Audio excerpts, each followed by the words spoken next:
Hello and welcome back to the Edwin Fernio Vehicle Review channel here at Edwin Fernio Vehicle Sales amongst the sea of motorcycles and other vehicles. And today we have got another classic bike to show you, and Tony has returned to the channel to do some more testing. Oh, Tony, it's a tough job, isn't it? Yeah, well, somebody's got to do it. Somebody's got to do it. Go on then, Tony. What are you going to be taking out on the road today?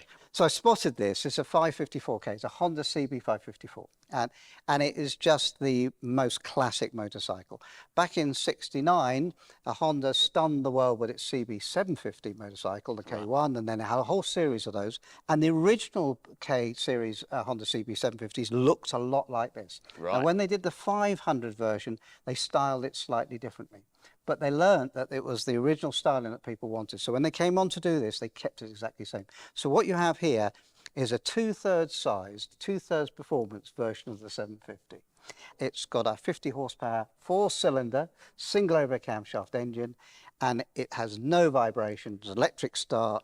Just a great bike. I can just tell how excited Tony is to take it out. Now, what I usually do is do a run through, done a load of bump about information, history. I'm not going to do any of that today. Really sorry to disappoint. In fact, Wikipedia is your friend. Yeah, we're going to send Tony out. We're just going to send him out because it's such lovely weather. We're going to send him out to the local village and beyond. Our regular Buzz Lightyear over here, who's going out to infinity. However, what I will say is before Tony does take it out, would you do us all a big favour? Hit like, hit subscribe, and remember, if you want any more information about this motorcycle here, down at Edwin Fernio Vehicle Sales, all the information's on screen. You can send an email, visit the website, or even drop Ed a call if you've got questions about this bike. Right, enough waffle from me. Tony, are you ready to take this out for a ride? More than ready. Let's go.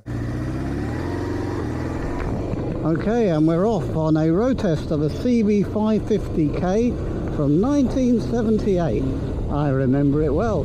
Some of you will too, but maybe not all of you. This bike has got under 30,000 miles, under 30,000 miles, 1978 bike. Absolute classic. This is the bike that derived from the classic 750 inline-four, the one that reputedly killed the British motorcycle industry. The 550 was actually a sort of follow-on from the 500. And the 550 had a terrific reputation. I had a friend owned one of these in exactly the same colour, which is an unusual brown. Not as yucky as you think, it's quite classic. Certainly classic in 1978. And he had one of these with a massive Rickman fairing, right up to the point they hit a breeze block on the A14 following me. This is one of the reasons why I don't like to drive behind a car in the centre position. I like to be off to one side, because when a car wobbled slightly in front of me and a breeze block appeared, I was off to one side. He, on his 550K, however, was not as fortunate. He did a brave job wrestling that bike to a standstill. Unfortunately, he wasn't sitting on it when it stopped. But that's what happened when you hear a breeze block. You'll be pleased to know he was absolutely fine, apart from his protective clothing being absolutely shredded. And we went back the next day, covered the bike and rebuilt it, and that was this very same model in this very same colour. The fact that it can hit a breeze block and survive is testament to the strength of this machine. Anyway, enough about the past, let's have a talk about the present. Its pickup is stunning. Clutch is slightly at the end of its travel. I don't know whether that's a worn clutch or just needs some adjustment, probably the latter, but it's beautiful to ride. The suspension is very compliant. It has big bouncy soft tyres, and they seem to be a lot more comfortable than the modern stuff that we get.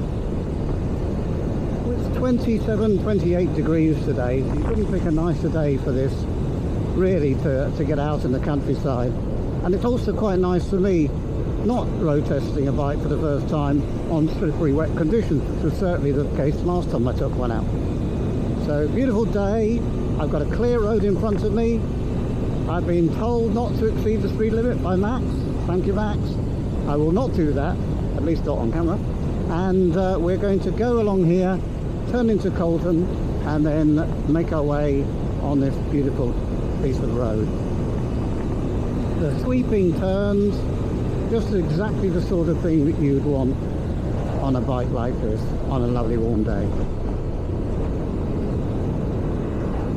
The bike will do about 100 miles an hour flat out, which with its standard foot peg position is probably 20 miles an hour faster than you'd probably ever want to go. There's 80, you're kind of hanging on for grim death with it, unless you've got a fairing on it, and this one doesn't have one. It will do around 40 to the gallon, maybe a bit more if you're gentle with it.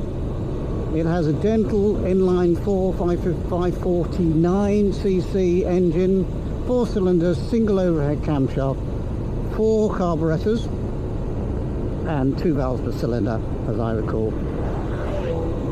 About 50 horsepower, which, as they say, is adequate. Handles beautifully. Kind of not really steering it, more thinking about what to do. Yeah, the front is not too light. It's, you know, it's, as they say, planted.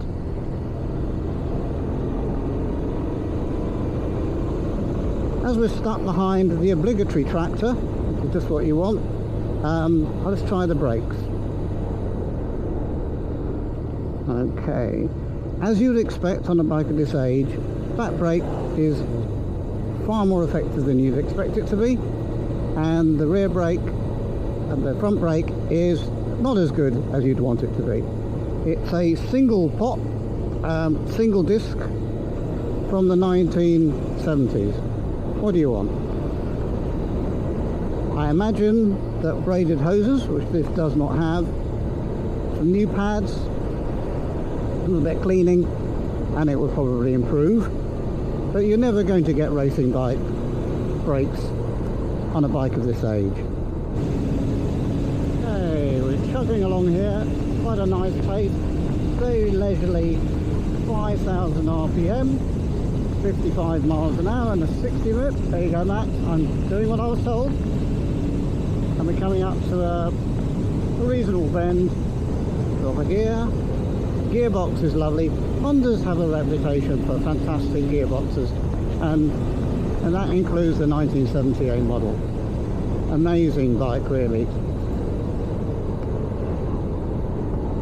It's fair to say that I would have this over pretty much anything else in the shop. It is just a lovely, lovely bike.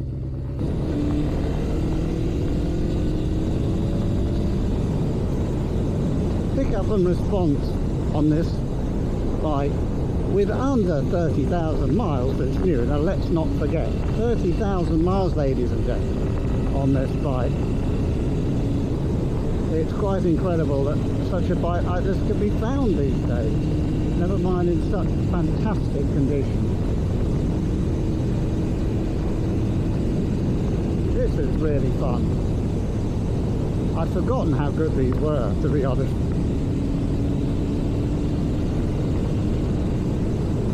It does feel a little bit like a Bonneville, a modern Bonneville at that. It's got a quite decent pickup. I mean, this could never be described as fast, but 50 horsepower, 450 pounds all up weight, probably fast enough.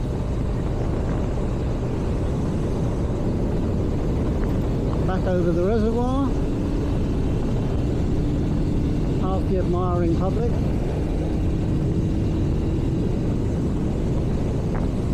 Just drop the speed down a little bit so you can hear me better. A little bit of wind noise here.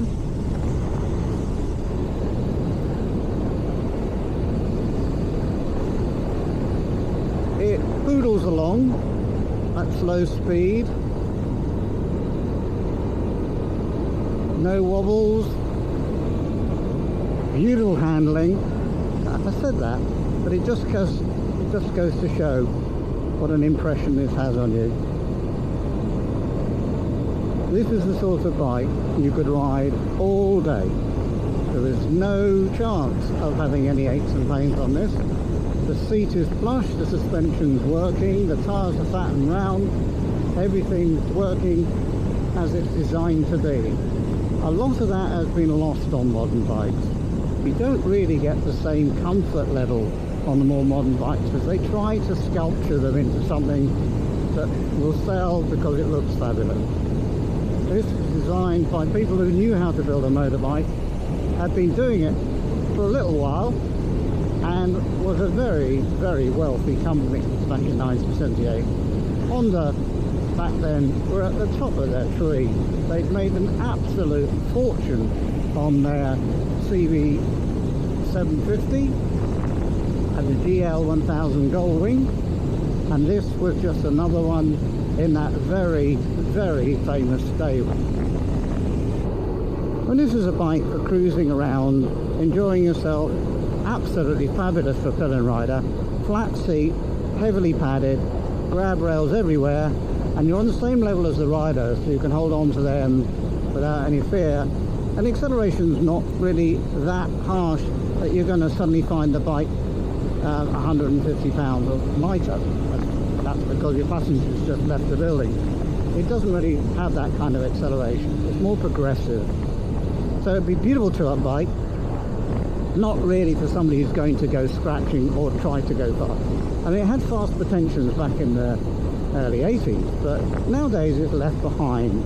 It's an old girl, and it's designed for people to have a leisurely time on.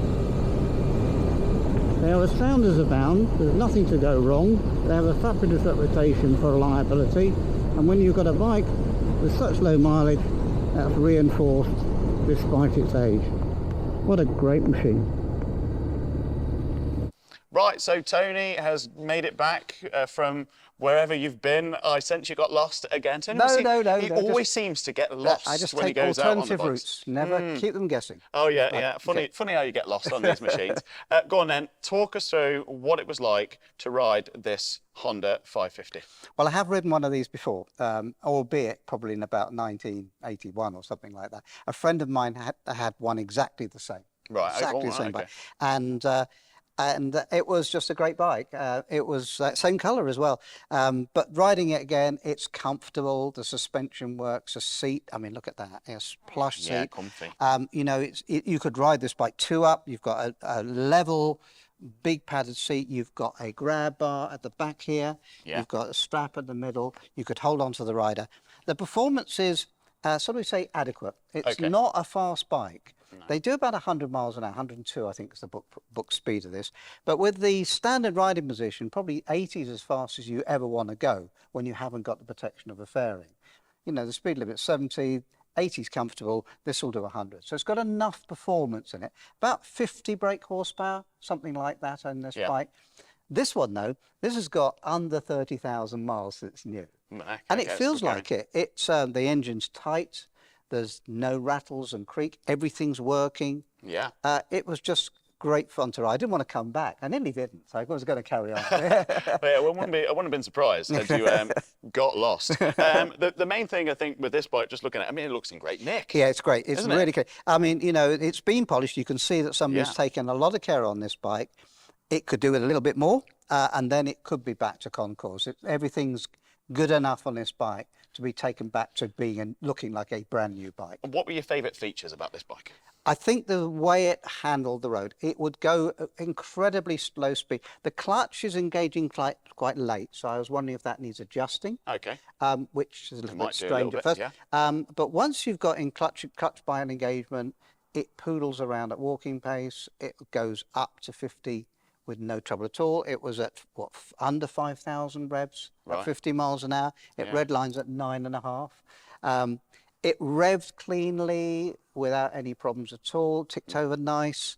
The back brake, as you would expect on a drum brake, back drum brakes are usually quite effective. Right, okay. Later on, they get changed to disc brakes where they're usually less effective. But the back drum brakes really work quite well. The front brake's a bit woolen, but you've got a single pot caliper, side tensioning, and you've also got a single disc. So brakes are never going to be a racetrack performance. But it stopped. Yeah. And it certainly went okay. It was a lovely bike. The road sweeping through the bends was Nice and- absolutely. nice That's and why I didn't go smooth. through Colton. Yeah, It's 30 that's what mile you an want. hour. Yeah, well, there you go. You just wanted to go off and just poodle along. Yeah. What kind of rider do you think this bike might suit? Well, the first thing that came to mind was somebody who wants to take somebody on the back because it's got adequate performance to take a pillion. It's not got enough performance that the pillion's going to fall off. You know, I'll be frightened. The flat seat and the big padding, you know, that's other half friendly. That You know, they will not get off that and complain. So that's a big plus on it. Very nice, well-designed seating position. I mean, you know, the modern bikes could learn a bit from this. Yeah. And it was just easy to ride. I think that was it. But you're not going to be a performance rider because it doesn't really go like that. Yeah. You know, it hasn't got the performance that I can remember it had. Maybe I wasn't trying hard enough. The thing is, a time and a place as well. Yes, exactly. But it was just an easy bike to ride. Electric start works perfectly well. Kick start back up, you don't get that on modern bikes. There you go. Just a very easy machine to own. Do you think this would be easy for somebody to maintain? Because with some of these older bikes, Yes, you know, it's got to run through people's mind. This is home serviceable. The manuals all exist for these. You know, it's an overhead cam engine with tappets, so you adjust those yourself. You know, everything on this bike is user serviceable. Right. It would be very, very easy to spend your weekends maintaining this bike. Well, that's good to hear. Those are my questions. If you've got any questions yourself, feel free to drop them in the comments. If you want any more information on this bike, here down at Edwin Fernier Vehicle Sales, all the information's on screen. You can send Ed an email, go on the website, ring him up, ask about this bike. Do feel free. Tony, thanks for coming My down. pleasure. And, you know, such a chore for you to have That's to go terrible. out and What a take job. all these bikes out and get lost in the English countryside. Thanks for watching. We hope you enjoyed it. Don't forget to hit like, hit subscribe, because myself and I'm sure Tony will be back soon to review some more classic bikes. Thanks for watching.